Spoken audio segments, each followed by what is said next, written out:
Hi friends, I'm Golda Rose and welcome back to my YouTube channel. If you're new here, hi, I'm Golda Rose, and in today's video I'm going to be talking to you guys about how to get a job before you graduate and some job hunting tips for, finding a job during a pandemic. I just want to thank you guys for all of your support and don't forget to give this video a thumbs up. It really helps me, so let's get started. I just want to apologize in advance if the lighting gets weird because it is raining and it is super overcast. Fingers crossed that this actually turns out okay. So if you haven't noticed, I'm back at my couch, so we're doing a little couch session kind of deal with this video. I feel like this is me just talking with you guys and being transparent, and this is how I would talk to you if you're sitting right in front of me. So I hope you like these types of videos. Go ahead and comment down below. Just give me some suggestions about other types of videos you'd like to see, but let's go ahead and get started in today's video. So some things that I kind of want to talk to you guys about is that there is a process between, obviously getting your job, and there's a whole bunch of steps between that. I did post an interview video about my top 7 tips for interviews. So if you haven't already, go ahead and click that box up there to go watch that video. This is kind of like a series that I'm doing with engineering and just kind of job videos. So go ahead and just give your girl some support and come back to this video if you leave. So don't forget. So this was a hugely requested video. How to get a job, what jobs are there, all this stuff. So I'm going to preface this video with, again, I am in the United States. I'm in Southern California. So everything I'm talking about is strictly from my experience. I don't have any knowledge of other countries and kind of like their processes. So just forgive me for that, but I am going to be more focused on like the United States and how I was able to get a job before I graduated. So the first thing I want to talk to you guys about is your schooling or your university or your college decisions. I have gotten a few messages about what colleges I would recommend, what programs and things like that. I think that decision solely is based on like you as a student and what you want. There's a few things that goes into finding a university, specifically a university where you're going to be studying engineering. So one important aspect to look at, regardless of what university you're looking at, is that they're ABET accredited, or ABET, which stands for the Accreditation Board for Engineering and Technology. So if you guys don't know what ABET is a ISO 9001 certified organization that basically goes to different schools and verifies that they are doing everything they should be doing for the natural sciences, engineering, technology kind of fields or studies. And they specifically look at the individual programs, and there's a whole bunch of requirements, but I would encourage you guys to really see if your school is ABET accredited. I know that there are certain positions that won't take you or won't verify your education if your school is not ABET accredited. So just keep that in mind. I think that's something really important and something that I didn't even know about. So thankfully, Cal State Fullerton was ABET accredited, and majority of schools that offer engineering programs are ABET accredited, but just be sure to check it because that can be something pretty important down the line. And then in terms of giving you guys a list of, colleges and universities that I would recommend, I'm not going to do that because I feel like there are so many different universities and there are so many different things to consider when you're looking at a university. One could be tuition, location, the variety of different majors or programs offered, whether you're pursuing a Bachelor of Science or a Bachelor of Arts, the distance from your home, the types of research opportunities or different extracurricular activities or organizations outside of your specific major. All of those things come into play, whether or not you'd get a scholarship to go there, what type of sports they offer. I feel like it really depends. So obviously I went to Cal State Fullerton for my own reasons, and I would encourage you guys to just research some universities, and as long as they're ABET accredited, that would be my only kind of advice to look into, is that ABET accreditation. So regardless, I feel like every university, kind of what I mentioned in my why I think more people should go into engineering video, I think that everyone should kind of make that own decision for themselves because you are going to be spending your time and your money there and getting your degree there. So I'm personally not going to be recommending any specific universities. Now, another thing I want to talk to you guys about is whether you should go the community college route or straight to a 4-year after high school. So I feel like in general, there are 2 options, whether or not you choose to go to community college or you go straight to a 4-year. If you go to a community college, usually you will spend 2 years there, get your associates, and then transfer to a 4-year university or an institution. If you go straight to a 4-year, you just go straight to a 4-year and you get your degree that way. Either way, if you start with community college or you start with a 4-year, you're still getting the same degree as you would normally. Now, when you're going to be having an associate's degree, and then you'll have your bachelor's degree on top of that. I personally don't see the difference. There are a lot of benefits to taking the community college route, and there's a lot of benefits to going straight to a four-year university. If you guys want me to do more of a college kind of decision-making video or just some suggestions about that, go ahead and comment down below, and I'll be sure to start working on that video for you guys. Okay, so let's get started on how to get a job before you graduate. So my personal experience finding a job before I graduated, I had just gotten into the spring semester of my senior year. So I graduated in May of 2018. So this kind of happened around January or February of 2018. So I had already worked about 3 different internships throughout my college career, as well as continued to work on campus. So at that time, I was working at the aerospace company as a part-time design engineer. As we were going into that spring semester, at my school, we had a job fair. And at Cal State Fullerton, there were a few job fairs throughout the year. And I think ever since Darian and my 3rd year in college, we started going to the job fairs. Not really, I mean, we kind of assumed we wouldn't get anything because we weren't graduating in a short amount of time. They were kind of looking more for the seniors in the programs, but we had kind of made it a tradition, I guess you can say, to dress up in a suit or dress up nice, have our resumes, and kind of walk around and get to see the different booths. But this year was our senior year, and we decided to go again. So I had always had a goal, as I mentioned in my previous videos, I had always had a goal to go into, the aerospace and defense industry. So those were the companies and the booths that I was mainly focused on. So what I did was I had been at the career fair for about an hour, maybe less, to be honest. And I went up to a booth and I gave them my resume, and they basically divided us into location, whether or not you wanted to go to San Diego or whether you wanted to go to this other location. And I said San Diego, of course, because it's beautiful.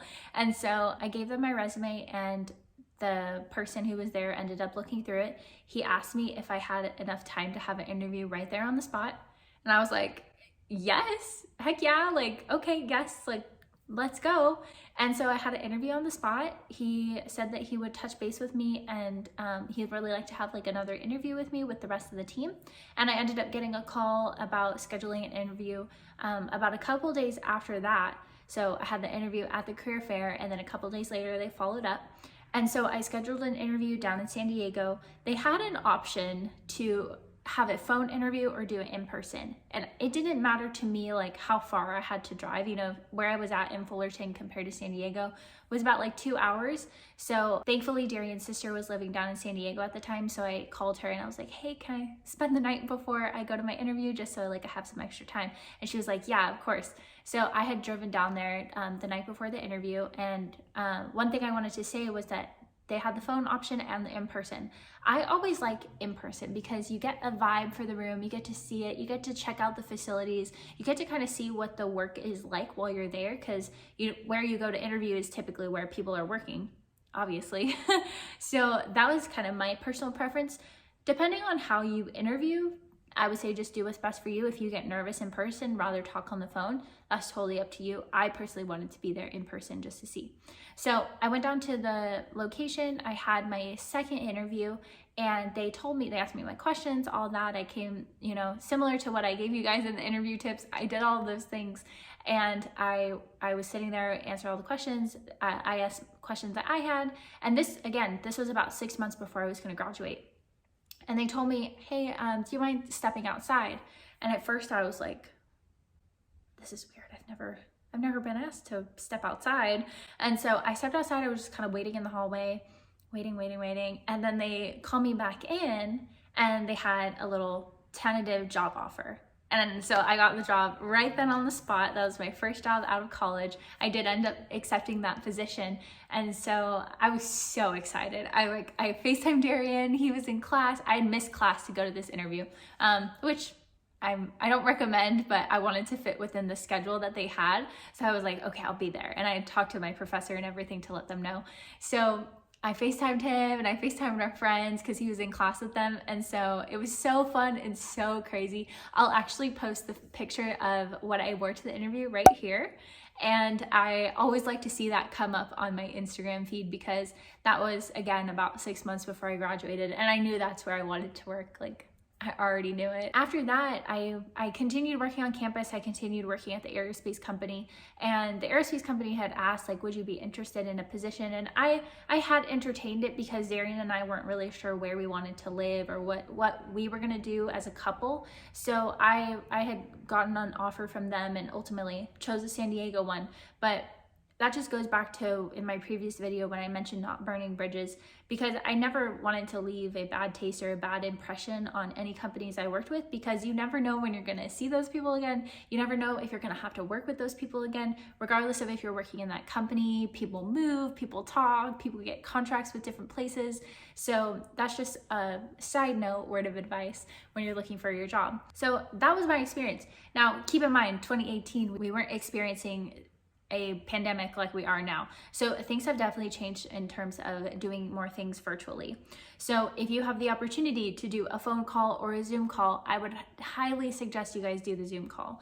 So that just gives you, still, even though you're not there in person, you can still get a vibe for how things are. And hopefully now companies are doing more like virtual interviews, virtual tours, and things like that. So, and if they don't, during your interview, I would highly suggest you ask if they have any virtual tours offered, or if they even offer some type of in-person experience where you're like masked and protected. So that's one thing I would kind of offer as a side note. Now, I'm not personally, job hunting during this time. I see myself staying where I currently am for a long time, but I do want to touch on some job hunting tips that I would give you, regardless of, if we're still in this pandemic by the time you're looking for a job, or just job hunting, advice in general. So the first thing I would advise you guys to do is to look into if your university offers any career fairs. I know right now that there are a lot of universities doing virtual career fairs. So I would highly suggest doing that. That's my personal experience, and me as well as a lot of my friends did get jobs from that career fair. So Darian specifically, he's my fiance, he's been in a few of my videos, he got his job that way, and a lot of our friends did. So I would highly, if I haven't emphasized this enough, highly suggest to attend virtual career fairs or in-person career fairs. My second piece of advice would be to use resources like LinkedIn, or if your university has some type of job posting platform online. Another way that I had gotten some interviews was using that, as well as just some postings or companies that were going to our university at that time and they were offering interviews right then. So what they would do is you would apply and then they would tell you if you would get scheduled for an interview or not. So that's another resource. And same with LinkedIn, there are hundreds of postings on there. So what you can do is you can filter by a certain location, you can filter by a certain company, and I think that's just an amazing resource, especially since I do know a lot of companies are hiring right now, even with all this craziness. So highly suggest that as well. And I'll go ahead and leave like a list of my suggestions down in the description box, as well as a link to the ABET accreditation that I mentioned a little earlier. And then my last piece of advice, if you're really stuck and you're not getting any, good things coming from the resources, or if your school's not offering any type of career fair, would be to get in touch with your professors and your peers. Professors, typically will work, depending on their position. I know a few professors who would work in industry and then teach later, so they have those two kind of jobs going on. I would reach out to them. If you have a good relationship with some of your professors, reach out to them, ask them if they know of any job opportunities. I would also reach out to peers, because if they have a job or they know of something, maybe they turned something down. Regardless, I would just reach out to them, say, hey, have you had any success finding a job, or things like that. Keep in mind, I feel like the best time to kind of look for a job is right before you graduate, or even after you graduate. I started looking, like I said, 6 months before I graduated, because Darian and I had a goal that we wanted to have jobs lined up before we graduated, so that once we graduated, we could just go straight into the workforce. Now, everyone has different goals, and we had some friends who didn't want to go work right after they graduated, so they took some time off and then they started looking for jobs. Either way, I feel like if you are a strong candidate, I feel like you can find a job. Most places are usually hiring pretty frequently, but again, I feel like you have the best chance usually right before you graduate, or still in that kind of spring timeline, because places know that they're going to be getting a lot of graduates graduating but companies know that they're going to be having a lot more applicants during that spring time period, because so many people are graduating. So just keep that in mind as you're kind of thinking about your plan for the future, your plan for when you graduate. Now, I also want to touch on some tips that I feel like make a candidate a strong candidate, and that involves your academic kind of experience. Obviously, GPA matters, but like I mentioned in my last video, it doesn't mean that you can't be successful with a low GPA.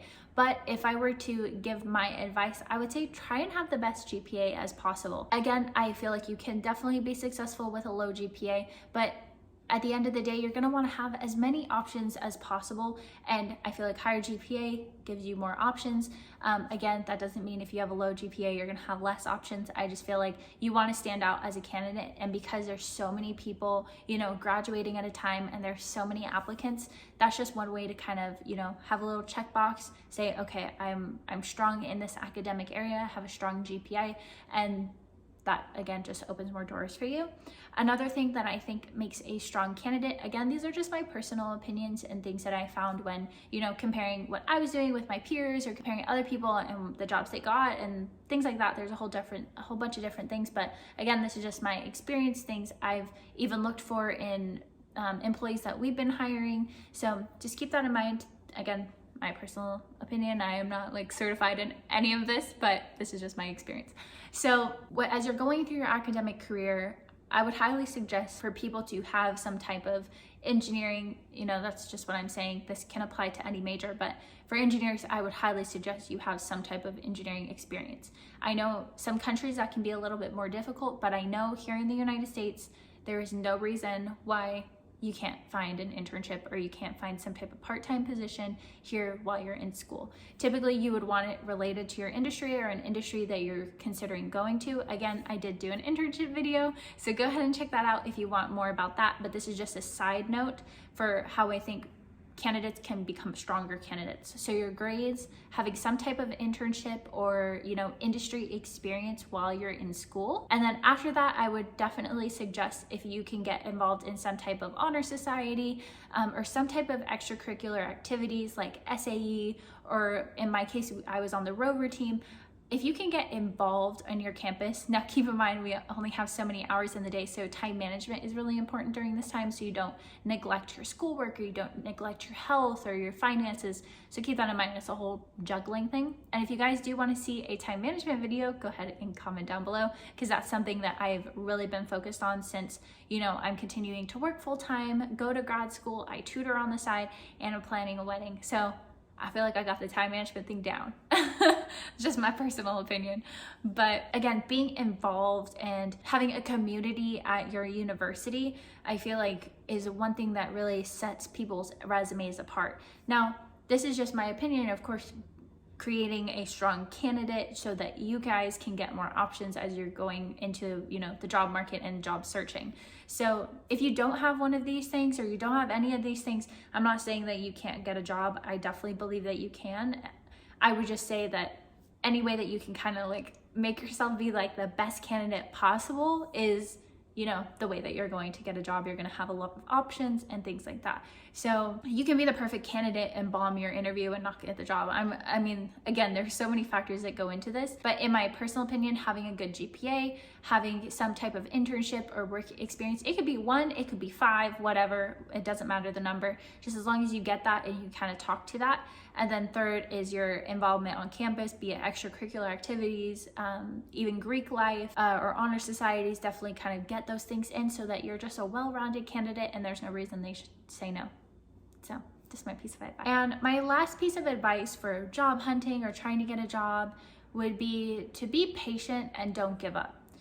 Keep in mind there are hundreds, if not thousands, if not hundreds of thousands of people graduating each year, and it's a competitive job market, and just because you get a couple no's doesn't mean you won't get a yes. So I would just encourage you guys to not give up. There's going to be times where you submit an application online and you never hear anything. There's going to be times where you submit an application and you don't hear anything until you get another job. And then there's going to be times where you go in and you get a job on the spot, or you go in and you get an interview and then you get a job a few months later. There's so many possibilities, but I just advise you, do not give up. I know it's difficult, but in the end, regardless of what happens, I wish you the best in your job search. And I just encourage you guys to, don't give up, to be patient.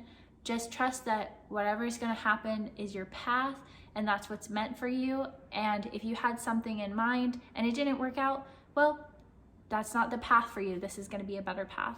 So again, that's my personal advice. I know we all have those dreams and aspirations, and I would love to see each and every one of you get that. But sometimes, you know, our path is meant for something different. So just keep that in mind. I know especially right now, it's super tough, but I trust that each of you guys are going to find something that you truly enjoy and you truly love, and something that you see not being a job, but more of a career. So again, this is just my personal advice. I really hope that my advice is helping you guys out, is speaking to you and giving you, you know, different resources that you can kind of look into as you're going through this portion of your life. So I think that kind of wraps up today's video. If you guys haven't already, please be sure to give this video a thumbs up, and don't forget to subscribe. And if you really like the video, go ahead and hit that notification bell, because I do post videos every single week. Again, please comment down below if there's anything that you have questions on, or things you want me to clarify, or other resources you want me to find. Whatever it is, I really enjoy interacting with you guys, and I'll see you guys next week.